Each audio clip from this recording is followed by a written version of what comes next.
નમસ્કાર, મંતવ્ય ન્યૂઝમાં આપનું સ્વાગત છે। હું છું કુંજ। મહત્વના સમાચારો પર કરીએ નજર। અમદાવાદમાં યોજાયેલી એમસી જુનિયર ક્લાર્ક પરીક્ષાને લઈને વિદ્યાર્થીઓ દ્વારા હોબાળો મચાવવામાં આવ્યો હતો।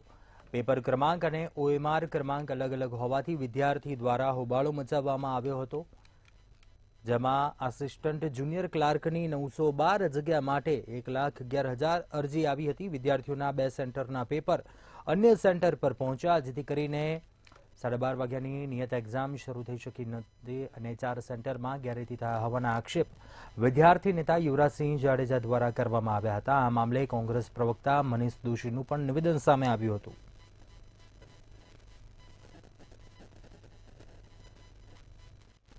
આ માટે જવાબદાર કોણ?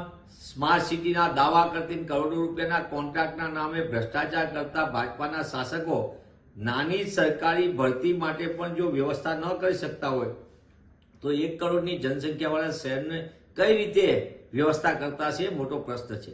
સરકારી નોકરીઓમાં મોટા પાયે ગેરરીતિ, ગોલમાલ ને ભ્રષ્ટાચાર કરી પેપર ફોડવા એ ભાજપાએ જન્મસિદ્ધ અધિકાર બનાવીને ગુજરાતના યુવાનોના ભવિષ્ય સાથે ચેડા કરે છે। તેવા સંજોગોમાં અમદાવાદ મ્યુનિસિપલ કોર્પોરેશન વધુ એક એમનો નમૂનો છે, એમના ભ્રષ્ટાચારની ઓળખ છે।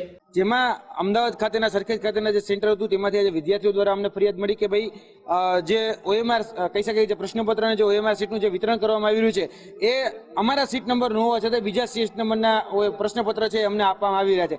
આ પ્રકારની બાતમી, આ પ્રકારની વાત અમારા સુધી પહોંચી હતી। ત્યારબાદ તપાસ કરતા માલુમ પડે છે કે ભાઈ અહીંયા પણ આપણે જોઈએ તો આ ઉમેદવારનો બેઠક ક્રમાંક નંબર છે 27/12/23/62 અને એને જે પ્રશ્નપત્ર આપવામાં આવ્યું એ 27/12/26/62 એટલે કે 662 અને 362 એટલે કે 300 વિદ્યાર્થી ટપી ગયા એક વ્યક્તિને એની જવાબવાહી આપવામાં। એટલે આમાં ઓએમઆરમાં જવાબ પૂરવાના રહેતા હોય છે। હવે જ્યારે જવાબ પૂરવાના રહેતા હોય, હવે કઈ રીતે ઉમેદવાર જવાબ પૂરે? આજે જ્યારે એનું પોતાનું પ્રશ્નપત્ર જ ન હોય ત્યારે ઉમેદવાર છે પોતાનો જવાબ ન પૂરી શકે। આમાં સૌથી મોટી ઘોર બેદરકારી જો કોઈની હોય તો એ છે આ ગુજરાત યુનિવર્સિટીની। ગુજરાત યુનિવર્સિટીએ આ એસઓપી જાહેર કરી હતી અને ગુજરાત યુનિવર્સિટી આ ડિસ્ટ્રીબ્યુશન કર્યા હતા પેપર। અહીંયા જે સંસ્થા છે સંસ્થાની તો જવાબદારી એટલી જ હતી કે ભાઈ જે પ્રમાણે ઉપરથી એને કહી શકાય નિયમો ઉપર પેપર આવ્યા છે એ પેપરનું વિતરણ કરવાનું। અમદાવાદના ક્રાઇમ બ્રાન્ચ દ્વારા નકલી રેવન્યુ ડિપાર્ટમેન્ટના ડાયરેક્ટરની ઓળખ આપનાર આરોપીને પકડી પાડ્યો હતો, જેમાં આરોપી દ્વારા સચિવ ગૃહ મંત્રાલય ગાંધીનગરના બનાવટી લેટર બનાવવામાં આવતા હતા, જેમાં ડીસીબી પોલીસ સ્ટેશનમાં પ્રતિક શાહ દ્વારા ફરિયાદ આપવામાં આવી હતી। ઇનોવા કાર ભાડે લેવા બનાવટી લેટર બનાવવામાં આવ્યો હતો। અત્યાર સુધીમાં 3 લોકો આ ફરિયાદમાં સામેલ થયા છે। ખોટો આઈએએસ અધિકારી બન્યો તે પોતે ઈસી એન્જિનિયરિંગનું ભણેલો છે, જ્યારે અધિકારી બતાવવા માટે ભાડેથી બોડીગાર્ડ પણ રાખતો હતો। એ પોતે એને નોકરી અપાવવાના બહાને અને પોતે જે આરોપી છે મેહુલ શાહ એ સરકારશ્રીમાં ઊંચો હોદ્દો ધરાવતો હોય અને આકામને સાહેબને દીકરાની નોકરીએ લગાડી દેવશે એ બહાને આકામના સાહેબ પાસેથી ₹3 લાખ પડાવી લઈ અને બોગસ સરકારશ્રીનો નોકરી અપાવવાનો જિલ્લા શિક્ષણ અધિકારીનો લેટર પણ ઇસ્યુ કરેલ। બાદમાં આકામના સાહેબે જ્યારે વેરીફાઈ કર્યું જિલ્લા શિક્ષણ અધિકારી કચેરી, ત્યારે એને જાણવા મળેલ કે આ જે પત્ર છે એ તદ્દન ખોટો છે અને એની સાથે ઠગાઈ તેમજ છેતરપિંડી થયેલી છે। આગળ વાત કરીએ, દાદરાનગર હવેલીમાં કંપનીમાં ભીષણ આગ લાગ્યા હોવાની ઘટના। સોરંગીની કંપનીમાં ભીષણ આગ લાગ્યા હોવાની ઘટના સામે આવી છે। હોસ્ટર ઇન્ડસ્ટ્રી નામની કંપનીમાં આગ લાગ્યા હોવાની ઘટના બની। જૂના ટાયરોને સ્ક્રેપ કરતી હતી કંપની, જે કંપનીમાં ભીષણ આગ લાગ્યા હોવાની ઘટના બની। મોડી રાત્રિએ આ આગ લાગી હતી। કલાકો બાદ પણ આ આગ હજુ પણ બેકાબુ છે। આગ પર કાબુ મેળવવા માટે ફાયર બ્રિગેડના પ્રયાસ ચાલુ છે। ફાયર વિભાગ દ્વારા પ્રયાસ હાથ ધરવામાં આવી રહ્યા છે। સેલવાસ, વાપી, દમણના ફાયર બ્રિગેડની ટીમો ઘટના સ્થળ પર છે અને આગ પર કાબુ મેળવવાના પ્રયાસ હાથ ધરવામાં આવી રહ્યા છે। જોકે હજી સુધી કોઈ જાનહાનિના અહેવાલ સામે નથી આવ્યા। આગ લાગવાનું કારણ પણ અકબંધ છે। કયા કારણોસર આગ લાગી છે તે કારણ પણ ચોક્કસ જાણી શકાયું નથી। મોડી રાત્રિએ આ આગ લાગી હતી, જે અનેક કલાકો વીત્યા બાદ પણ આ આગ હજુ પણ બેકાબુ છે। તો ફાયરની ટીમ દ્વારા આગ પર કાબુ મેળવવાના પ્રયાસ હાથ ધરવામાં આવી રહ્યા છે।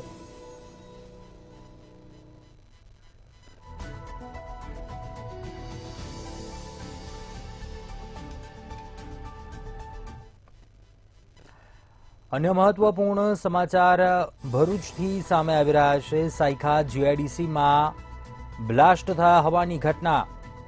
સાયખા જીઆઈડીસીમાં આ ઘટના બની. કેમિકલ કંપનીમાં ડીજી ઓવરલોડ થતા બ્લાસ્ટ થયો હતો. સ્કાય ઇન્ટરમીડિયેટ કંપનીમાં બ્લાસ્ટ થયા હોવાની ઘટના. કંપનીમાં જનરેટરમાં બ્લાસ્ટ થવાથી આગ લાગી. તો આગને પગલે પણ કામદારોમાં નાસભાગ મચી હતી. અફરાતફરીનો માહોલ સર્જાયો હતો.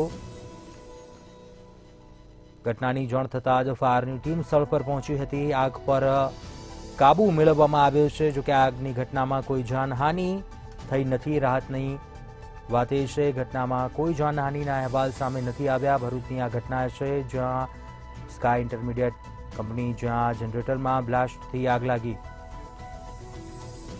વધુ વિગતો મેળવીએ સંવાદદાતા વાસુ પાસેથી. વાસુ, ભરૂચ જે કંપનીમાં આગ લાગ્યા હોવાની ઘટના, કેટલા વાગે આ ઘટના બની હતી? હાલની કયા પ્રકારની સ્થિતિ છે? ફાયરની ટીમે આગ પર કાબુ મેળવી લીધો છે. શું કોઈ જાનમાનીને કોઈ નુકસાન? શું વિગતો? જી ચોક્કસ જણાવી દઉં તો આજરોજ સાંજના 5 થી 5:30 વાગ્યાના અરસામાં ભરૂચ જિલ્લાની સાયખા જીઆઈડીસીમાં આવેલ સ્કાય ઇન્ટરમીડિયેટ લિમિટેડ કંપનીમાં જનરેટરમાં બ્લાસ્ટ થયો હતો અને જે પગલે આગ લાગી હતી. ટેરેસ પર આગ લાગતા કંપનીના કામદારોમાં નાસભાગ મચી હતી. ઘટનાને પગલે આગના ધુમાડા ઊંચે સુધી જોવા મળ્યા હતા. ફાયર બ્રિગેડના જવાનોએ ફાયર બ્રિગેડ સાથે ઘટના સ્થળે આવી અને હાલ કહી શકાય કે આંશિક આગ પર કાબુ મેળવી લેવામાં આવ્યો છે. ઘટનામાં હાલ કોઈ જાનહાનિના અહેવાલ નથી. જી કોણ ચોક્કસ વાસુ, આભાર જાણકારી આપવા બદલ.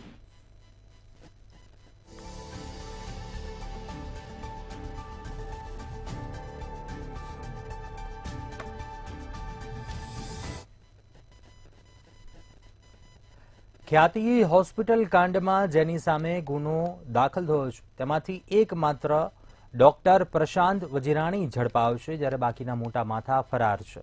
હવે પોલીસ આ આરોપીઓના બંગલા અને ફ્લેટમાં જઈને સર્ચ કરી રહી છે. મુખ્ય આરોપીઓની ભાળ મળતી નથી, પરંતુ આ બધા જ વચ્ચે ક્રાઇમ બ્રાન્ચને મહત્વની કડી એ મળી છે. ગાંધીનગર આરોગ્ય વિભાગના 3 ડોક્ટરો ક્લેમના રૂપિયા સરકારી પોર્ટલમાંથી ધડાધડ પાસ કરાવી દેતા હતા. તે હવે ક્રાઇમ બ્રાન્ચની રડારમાં છે અને આ સિવાય પણ ખ્યાતિકાંડમાં પોલીસને એક પછી એક ઘણી માહિતીઓ મળી છે.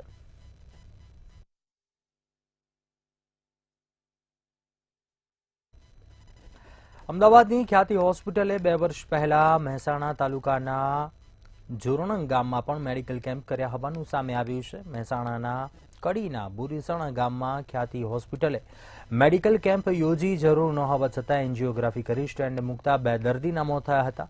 કેમ્પ કર્યા બાદ દર્દીઓને અમદાવાદ ખાતે લઈ જવાયા હતા અને 7ને સ્ટેન્ડ મૂક્યાના 3 માસ બાદ એક દર્દીનું મોત થયું હતું, જ્યારે 6 દર્દીઓને હાલમાં પણ તકલીફ હોવાનું બહાર આવ્યું છે.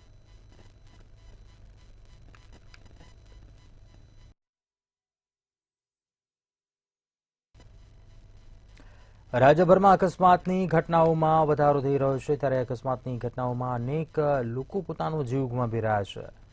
આજે વાત કરીએ તો સુરેન્દ્રનગરમાં ટ્રક પાછળ કાર ઘૂસી જતા અકસ્માત સર્જાયો હતો. ઘટનામાં 5 વ્યક્તિઓ ગંભીર રીતે ઇજાગ્રસ્ત થઈ.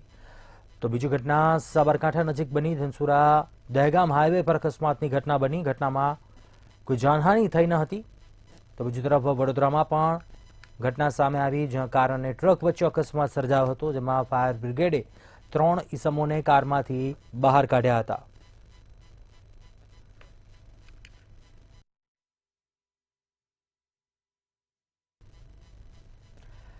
રામ રાખે તેને કોણ ચાખે, ગુજરાતી કહેવત સાર્થક થઈ છે. વડોદરાના કપુરાઈ ચોકડી પાસે સર્જાયેલા ભયાનક અકસ્માતમાં 4 લોકોનો માંડ જીવ બચ્યો. ગત મોડી રાત્રિએ શહેર પાસેથી પસાર થતા હાઈવે પર કાર પર આખું કન્ટેનર કાર પર ચડી જતા કાર સેન્ડવિચ થઈ ગઈ હતી અને 4માંથી 3 લોકો ફસાઈ ગયા હતા. જ્યારે આ ઘટનાને લઈ ફાયર વિભાગ અને પોલીસની ટીમો તાત્કાલિક ઘટના સ્થળે પહોંચી રેસ્ક્યુની કામગીરી હાથ ધરી હતી. કારમાં રહેલા 3 લોકોને ફાયર વિભાગે ભારે જહેમત બાદ રેસ્ક્યુ કરીને બહાર નીકાળ્યા હતા.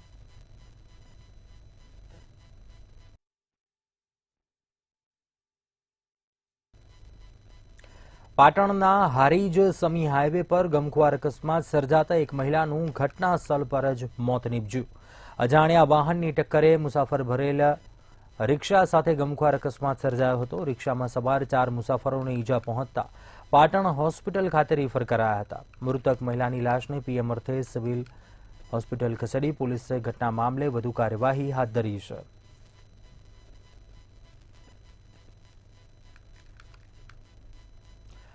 પાટણ એસઓજી પોલીસે બોગસ હોસ્પિટલ ઝડપી પાડી છે અને સાંતલપુરના કોરડા ગામે સુરેશ ઠાકોર નામનો ઈસમ ધોરણ 10 પાસ છતાં ડોક્ટર બની લોકોના આરોગ્ય સાથે ચેડા કરતો હતો. એસઓજી પોલીસે એલોપેથી દવા અને મેડિકલ સાધના મળી કુલ 13.98 લાખનો મુદ્દા માલ કબજે કરી કાર્યવાહી હાથ ધરી. ત્યારે સુરેશ ઠાકોર પર બી ડિવિઝન પોલીસ મથકે વધુ એક ફરિયાદ નોંધાઈ હતી. નીરવ મોદી નામના ઈસમે પોલીસ ફરિયાદ નોંધાવી હતી.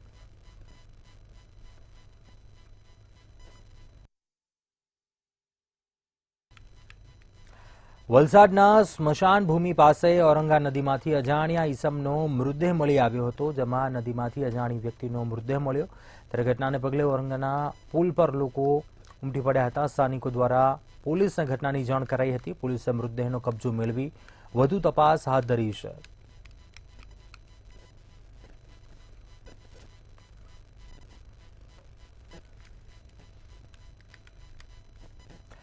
કચ્છની આર્થિક નગરી ડ્રગ્સનું હબ બની છે. જ્યાં ગાંધીધામમાંથી માદક પદાર્થ ઝડપાયો. ગાંધીધામ નગરપાલિકા પાસેથી કોકીન ઝડપાયું. પૂર્વ કચ્છ પોલીસે 17.75 ગ્રામનું કોકીન ઝડપી પાડ્યું છે. સાથે જ 17 લાખના કોકીન સાથે 2 ઈસમોને ઝડપી પાડ્યા હતા. ગાંધીધામ એ ડિવિઝન પોલીસે આ મામલે વધુ કાર્યવાહી હાથ ધરી છે.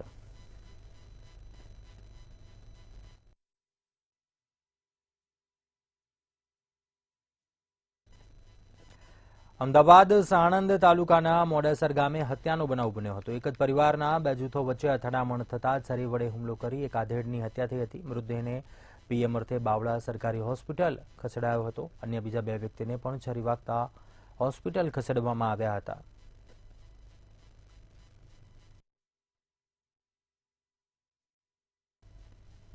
અમદાવાદમાં છેલ્લા કેટલાક સમયથી હત્યાના બનાવોમાં સતત વધારો થઈ રહ્યો છે. વટવા વિસ્તારમાં ચંદ્રલોક બંગલો પાસે આવેલી કેનાલ નજીક એક યુવક બાઇક પર જઈ રહ્યો હતો. આ દરમિયાન અચાનક યુવક ઢળી પડ્યો હતો. ત્યારે યુવકને સારવાર માટે હોસ્પિટલ લઈ જવામાં આવ્યો હતો, પરંતુ ફરજ પરના તબીબોએ યુવકને મૃત જાહેર કર્યો હતો. યુવકને ડોકના ભાગે તીક્ષ્ણ હથિયારના ઘા ઝીંકવામાં આવ્યા હોવાનું સામે આવ્યું. ઘટના અંગે વટવા પોલીસે ઘટનાસ્થળે પહોંચી વધુ તપાસ હાથ ધરી હતી.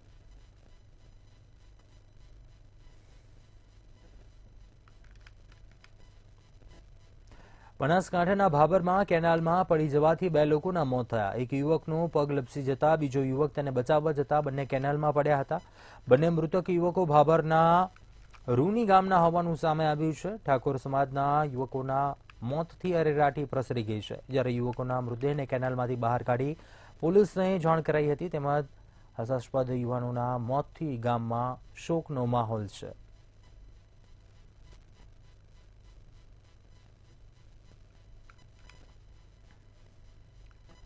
ધંધુકા જીઆઈડીસી ખાતે વીજ પાવરમાં ઓછા વોલ્ટેજ આવતા ફેક્ટરી માલિકો પરેશાન થતા જોવા મળી રહ્યા છે.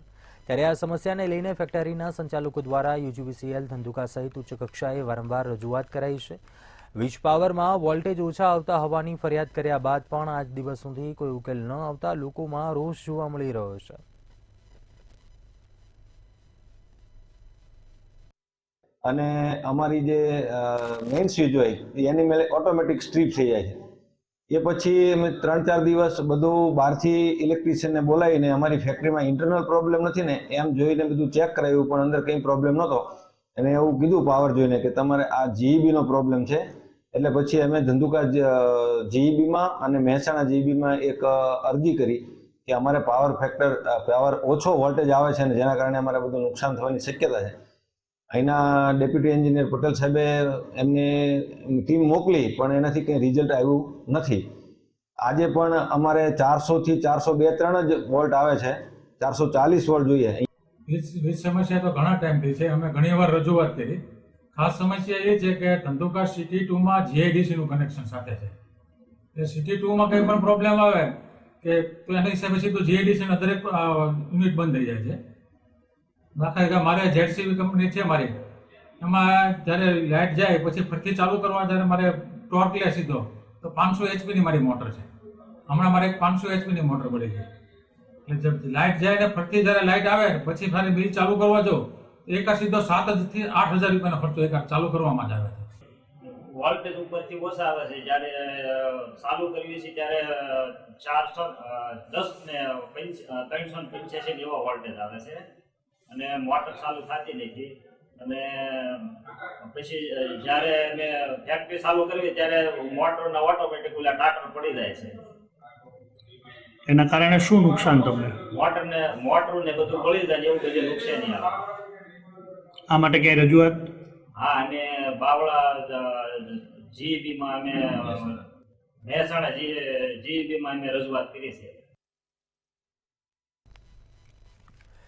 દાહોદ સ્માર્ટ સિટી અંતર્ગત કામગીરી ચાલી રહી છે, જેના ભાગરૂપે ઇન્દોર, જયપુર અને વડોદરા એરપોર્ટના મધ્ય બિંદુમાં ટાઢાગોળા વિસ્તારમાં ડોમેસ્ટિક એરપોર્ટ બનાવાશે, જેમાં 4 ગામોના લોકો દ્વારા વિરોધ કરવામાં આવી રહ્યો છે. એક તરફ દિલ્હી મુંબઈ કોરિડોરમાં જમીન સંપાદન તેમજ બીજી તરફ કાળી 2 ડેમમાં જમીન સંપાદન અને હવે ડોમેસ્ટિક એરપોર્ટમાં જમીન સંપાદન થશે તો ખેડૂતોના માથે આબ ફાટે તેવી સ્થિતિ છે, જેને લઈને 4 ગામોમાં ડોમેસ્ટિક એરપોર્ટનો વિરોધ કરાયો છે. ધારાસભ્ય દ્વારા કાયદાકીય રીતે ન્યાય અપાવવા માટે ગ્રામ્યજનોને બાંહેધરી આપી છે.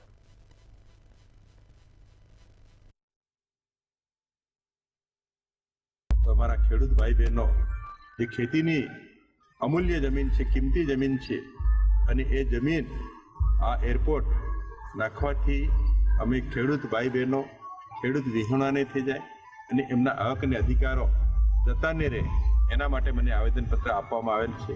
તો રાજ્યના મુખ્યમંત્રી ભૂપેન્દ્રભાઈ પટેલ સાહેબને અને સરકારશ્રીને આ વિસ્તારના ધારાસભ્ય તરીકે અમારા ખેડૂત ભાઈ બહેનોને પગભર રહે અને એમનો વર્ષ સુધી વડીલોપાર્જિત જમીન છે, જમીન છીનવાઈ નહીં જાય. રૂપાખેડાના ધારાસભ્ય શ્રી મહેશભાઈ ભુરિયાજી સાથે એમને આવેદનપત્ર આપવામાં આવે છે અને જે કંઈ સર્વે નંબરો જાય છે એમાં અમે કોઈ પણ 1 ફૂટ જમીન આપવા મંજૂર નથી અને જો ઉપરથી કંઈ બી લેવામાં આવે તો અમે ગોળીબાર કરીને મારી નાખીશું એવી અમે તકેદારી આપીએ છીએ. અને અમારી બાપ દાદાની મિલકત છીનવી લેવામાં આવે છે એરપોર્ટ વાળા કંપની નાખીને. એ તોડી અને લોકોએ સરખા કરીને આજની તારીખમાં જે એરપોર્ટ વાળા જે લોકોની જમીન છીનવી માંગે છે એ કાલના દિવસમાં એમનું ભાવિ પેઢી બાળ ગોપાળ લઈને ક્યાં જશે અને એ કઈ રીતે એમનું ગુજરાન ચલાવશે, એના માટે અમે ટાઢાગોળા ગામથી અને શારદા, ગુલતોરા, કાળીગામ એવા વતીથી અમે એરપોર્ટને તદ્દન વિરોધ કરીએ છીએ. એ એરપોર્ટ તદ્દન ખરેખર ખોટું છે. આગળ વાત કરીએ વડોદરામાં બનેલી ઘટનાને લઈને મહત્વપૂર્ણ સમાચાર સામે આવી રહ્યા છે. ભાજપના પૂર્વ કાઉન્સિલરના પુત્રની હત્યાને મામલે આ સમાચાર. વડોદરા પોલીસ કમિશનરે કાર્યવાહી કરી છે. કારેલીબાગ પોલીસ સ્ટેશનના કર્મચારી સામે કાર્યવાહી કરવામાં આવી છે. પીઆઈ, પીએસઆઈ સહિત 10 પોલીસ કર્મીઓને સસ્પેન્ડ કરવામાં આવ્યા છે. વડોદરા પોલીસ કમિશનરની કાર્યવાહી.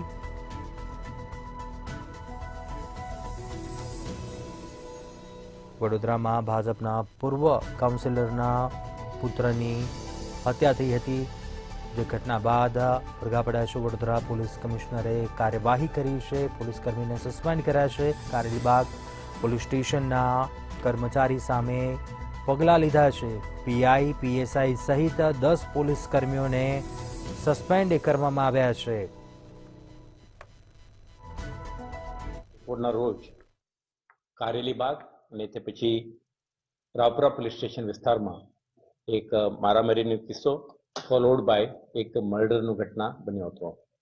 આ અંગે 2 ક્રિમિનલ કેસ દાખલ કરીને શહેર પોલીસ તપાસ હાથ ધરી છે અને સાથે સાથે જે તે વખતે કેટલાક પોલીસ અધિકારીઓ વિરુદ્ધમાં પણ આક્ષેપ થયો હતો. આના અનુસંધાને જે તે વખતે જ પેન્ડિંગ પ્રિલિમિનરી ઇન્ક્વાયરી 2 કર્મચારીઓને આપણે સસ્પેન્ડ કર્યા હતા અને તે પછી એક ડિટેલ્ડ પ્રિલિમિનરી ઇન્ક્વાયરીના અંતે કેટલાક કર્મચારીઓના તથ્ય બહાર આવતા તે અંગે પણ આપણે આજે ખાતાકીય રીતે પગલાં લીધી છે, જેમાં કારેલી બાગ પોલીસ સ્ટેશનના સેકન્ડ પોલીસ ઇન્સ્પેક્ટર, એક સબ ઇન્સ્પેક્ટર અને અન્ય 8 એએસઆઈ હેડ કોન્સ્ટેબલને આપણે જુદા જુદા કારણેસર પ્રાથમિક તપાસમાં બહાર આવેલ તથ્યના આધારે આજે ફરજ મોકૂફ કરીને એમના વિધિસરની ખાતાકીય તપાસ હાથ ધરી છે. સાબરકાંઠાના વિજયનગર તાલુકા કોંગ્રેસનો પદગ્રહણ સમારોહ યોજાયો હતો, જેમાં રાજેન્દ્ર ડોણની કોંગ્રેસ પ્રમુખ તરીકે નિયુક્તિ કરવામાં આવી છે. આ કાર્યક્રમ ધારાસભ્ય ડોક્ટર તુષાર ચૌધરીના પ્રમુખસ્થાને કાર્યક્રમ યોજાયો હતો. ત્યારે કાર્યક્રમ જિલ્લા કોંગ્રેસના પ્રમુખ અને પ્રદેશના હોદ્દેદારો ઉપસ્થિત રહ્યા હતા.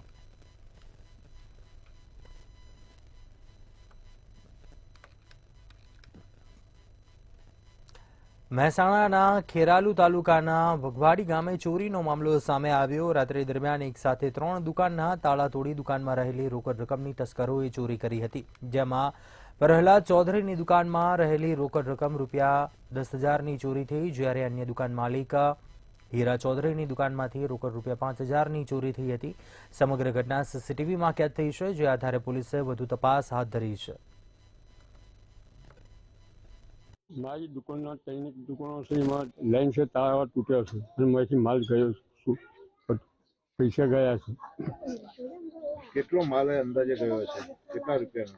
10,000 રૂપિયા ગયા. માલને રોકડા ગયા છે. પોલીસને સવારમાં જાણ કરી હતી. પોલીસ પણ હાજર છે અત્યારે સ્થળ ઉપર. બીજું તો કંઈ નહીં, પણ ગામની અંદર અવારનવાર કોઈ કેબલ, કોઈ પશુ ચોરી, કોઈ દુકાનના ડેરીનું આવા બનાવો બનેલા છે. તો એક વિનંતી છે કે પેટ્રોલિંગ, પોલીસનું પેટ્રોલિંગ થોડું એક રોડ ઉપર 2-4 વખત અવર જવર કરવામાં આવે તો આવી ગરફોડ નાની ચોરીઓ અટકે. અને એક હોમગાર્ડની પહેલાં હતો હોમગાર્ડ, પણ કંઈ ખબર નથી કે ભાઈ કેમ મૂકવામાં નથી આવ્યો. અમારી માંગ એવી છે કે ભાઈ પોલીસનો બંદોબસ્ત રાતે પેટ્રોલિંગની વધારવાની જરૂરિયાત છે અને હોમગાર્ડની ભરતીની જરૂરિયાત અમારા ગામને જણાય છે, જેથી વારંવાર આવી ચોરીઓ અગાઉ પણ થયેલી છે. કેબલ પણ ગામના ચોરાયેલા છે. ખેડૂતોના પ્રશ્ન પણ આગળના હલ થયા નથી, એમાં પણ પોલીસ બેદરકાર છે. અને આજની તારીખમાં પણ અમે એવું ઈચ્છીએ છીએ કે ભાઈ અમારા ગામની અંદર હોમગાર્ડની જરૂરિયાત હોવાથી હોમગાર્ડની જરૂરિયાત પૂરી કરવી. બનાસકાંઠામાં ડીસાના વિઠોદર પાસેથી એલસીબીએ ટોયોટા ગાડીમાંથી દારૂ ઝડપી પાડ્યો હતો. એલસીબીએ તપાસ કરતા ગાડીમાંથી 130 બોટલ દારૂ મળી આવ્યો. 2,52,000થી વધુની કિંમતનો દારૂ પોલીસે ઝડપી પાડ્યો. પોલીસે કાર ચાલકને ઝડપી મુદ્દામાલ કબજે કરી વધુ કાર્યવાહી હાથ ધરી છે.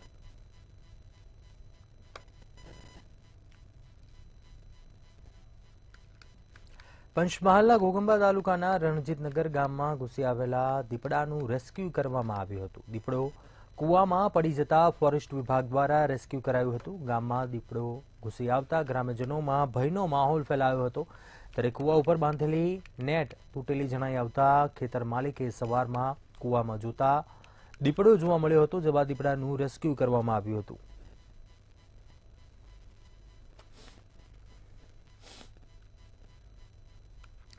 અમદાવાદમાં શિયાળાની શરૂઆત થતાની સાથે જ તિબેટિયન માર્કેટ ભરાય છે અને આ વર્ષે અમદાવાદના જીએમડીસી ગ્રાઉન્ડ ખાતે તિબેટિયન માર્કેટ ભરાયું છે. માર્કેટમાં ગરમ કપડાં ખરીદવા માટે ગ્રાહકોનો ઘસારો જોવા મળ્યો, જ્યારે માર્કેટમાં ગરમ કપડાઓની અલગ અલગ પ્રકારની વેરાયટી જોવા મળી છે. માર્કેટમાં અવનવી ડિઝાઇન અને કલરના શાલ, sweater, scarf, muffler, jacket, hoodie સહિત ગરમ કપડાની વિશાળ રેન્જ જોવા મળી છે. પરંતુ આ વર્ષે ગરમ કપડાઓમાં 7 થી 8% જેટલો ભાવ વધારો થયો છે. આ વખતે 600 રૂપિયાથી લઈને 2500 સુધી વુલનના કપડાં જોવા મળી રહ્યા છે. જોકે ગરમ કપડાની ક્વોલિટી સારી હોવાને કારણે લોકો તિબેટિયન માર્કેટના કપડાં વધારે પસંદ કરતા હોય છે. વેરાયટી તો અહીંયા આવીએ છીએ એટલે વસ્તુ સૌથી પહેલાં તો પ્રોડક્ટ બહુ જ સારી હોય છે અહીંની, અને રેટ પ્રમાણે બી જોવા જઈએ તો દર વખતની જેમ બરોબર જ છે, કંઈ એટલા વધારે નથી કે ઓછા નથી. પ્રોડક્ટ વાઇઝ તમે જોવા જઈએ તો બહુ જ સારા છે. અને વસ્તુ બી દરેક વસ્તુ સૌથી સારામાં સારી લાગી. બધી વસ્તુઓ અહીંયા તો જોઈએ તમે સારામાં સારી છે. મેં બાળક માટે એક જેકેટ લીધું છે, એક સ્વેટર લીધું છે, મારા માટે જેકેટ લઉં છું, વાઈફ માટે લેવાનો છું. આ વખતે ભાવ વધારો તો થોડો વધારે લાગી રહ્યો છે. મેં મફલર, સ્ટોલ ને કેપ, નાના છોકરા માટેના જેકેટ ખરીદ્યા છે. તો પણ કેટલા ટકા ભાવ વધારો? 8 થી 10% જેટલો ભાવ વધારો છે, તો કેવું છે? અને મટીરિયલ તો સારું છે અને 10% જેવો ભાવ વધારો લાગે છે. હવે ખાસ કઈ વસ્તુ તમને આકર્ષી રહી છે આ વખતે? આ વખતે જેકેટ ને મફલર બધું સારું છે, स्टॉल बोल सारू है બધું. अच्छा जी, लेडीज में शुरुआती रेट 500 से लेकर 2000 तक है. फिर अभी ट्रेंडिंग में ये वाला चल रहा है, फर वाला. ये वाला ज़्यादा पसंद करते हैं. लॉन्ग शॉर्ट दोनों में है. फिर वैरायटी तो बहुत है जी, स्वेटर में तो बहुत सारा वैरायटी है जी. लोग सबसे ज्यादा क्या डिमांड करते हैं? स्वेटर है, हुडीज है या फिर पोंचो वगैरह, क्या क्या? हाँ जी, अब सबका सेम जैसे है, लेकिन ज़्यादातर लेडीज लोग इस टाइप का पसंद करते हैं, फर वाला. हाँ जी.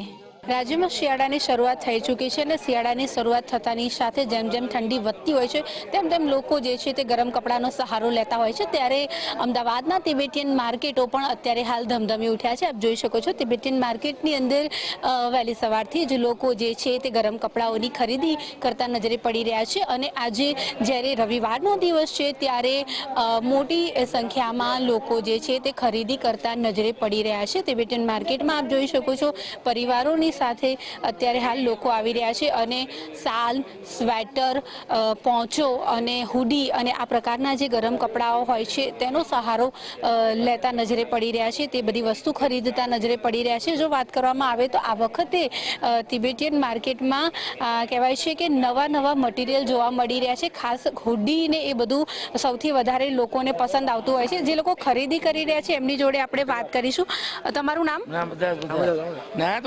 તમારું નામ? ચિરાગભાઈ. ચિરાગભાઈ, શિયાળો હવે શરૂ થઈ ગયો છે અને સરસ મજાના ગરમ કપડાં પણ આવી ગયા છે. તમે શું શું લીધું? અમે તો અત્યારે બજેટ ને ઓવર છે. અંકલ, તમારું નામ? રાજુભાઈ શર્મા. રાજુભાઈ, શું શું ખરીદવા આવ્યા છો? આપણે છોકરી માટે અને જમાઈ માટે જેકેટ ખરીદવા આવ્યા, પણ અમારે બજેટમાંથી બહુ ભાવ વધારે છે. અહીંયા પાછું ફિક્સ રેટ પણ છે, એટલા માટે થઈને બાર્ગેનિંગ નહીં કરતા. અમારે બાર્ગેનિંગ કરવાની છે, એટલા માટે મેં પાછા જઈ જોઈને અમારે બજેટમાં. કેટલો ભાવ વધારો લાગ્યો? પહેલાથી 5-7% વધારે છે. તો 5 થી 7% ભાવ વધારો તેમને લાગી રહ્યો છે, જેના કારણે થઈને ક્યાંક ને ક્યાંક જનતા જે છે તે આ પ્રકારની ખરીદી કરતા થોડી ખચકાતી હોય છે. પરંતુ શિયાળામાં જે જીવન જરૂરિયાતની વસ્તુ હોય છે તે તો ખરીદવી જ પડતી હોય છે. ત્યારે ખાસ અત્યારે હાલ શાલ, સ્વેટર અને તેમજ નાના કપડાના જે નાના છોકરાઓ હોય છે તેમના જે ગરમ કપડાં હોય છે તે પણ ખરીદતા લોકો અત્યારે હાલ નજરે પડી રહ્યા છે. કેમેરા પર્સન કેતન શ્રીમાળી સાથે અનિતા પરમાર, મંતવ્ય ન્યૂઝ, અમદાવાદ. અત્યારે હાલ બુલેટિનમાં બસ આટલું. વધુ સમાચાર માટે આપ જોતા રહો મંતવ્ય ન્યૂઝ. નમસ્કાર.